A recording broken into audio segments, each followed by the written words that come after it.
police would have responded in a proper manner and be there on time within minutes of the first phone call, my daughter would still be alive. Anger tonight from the father of a woman brutally attacked in her own home. Carly Kapik was killed 3 weeks ago, and the suspect still sits in jail, charged with a murder. News 5 investigator Tara Morgan's been digging into police response time. She met today with Kapik's parents and their attorneys. Tara, what do they want to see happen? Well, attorney Terry Gilbert says he wants to know who failed Carly Kapik. Kapik's stepmother and father want transparency, and right now say that's not happening. All the unknowns and any excuses are aggravating to Carly Kapik's parents. To have the police department or anybody else tell me that they don't have the facilities and enough people to handle all these calls, that's not my mistake. That's their mistake. James Sedelka is Kapik's father. He has not been contacted by Cleveland police about the investigation. James believes Carly would be alive today had police gotten to her quicker. You could hear the people outside screaming at their phones, telling the operator or whatever to get somebody out here right away. I've been digging into the police response on September 6th. Police and 911 call records show a time span of at least 14 minutes from the first 911 call to when the first officers got to Kapik's house on West 78th from the District 2 station.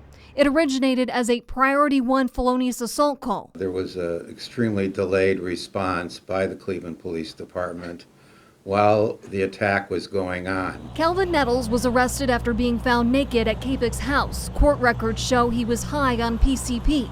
Autopsy records I reviewed are too graphic to describe on television. He done some very horrible things to my daughter. I don't think I'm ever going to sleep again because I just imagine that. Attorney Terry Gilbert believes Internal Affairs, which is investigating the police response, is the appropriate move. Ideally, it'd be nice to have an independent investigation. Gilbert says Kapik's family wants them to get to the bottom of what happened And determine what personnel in this process dropped the ball. When somebody in our community calls 911 for help, they should be able to get help.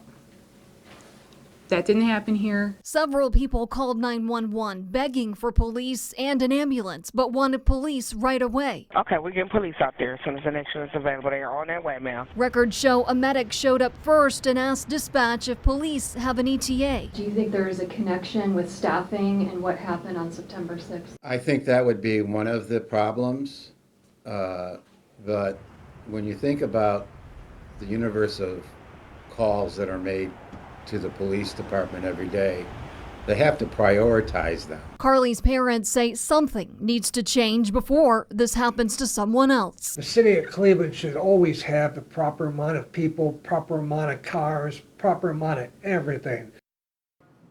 And the family's attorneys say they may also consider looking into the new Community Police Commission and Office of Professional Standards to investigate this response. Okay, Tara, there's another wrinkle here. It's been 2 weeks since Mayor Bibb called for Internal Affairs to look into this. What's the holdup there?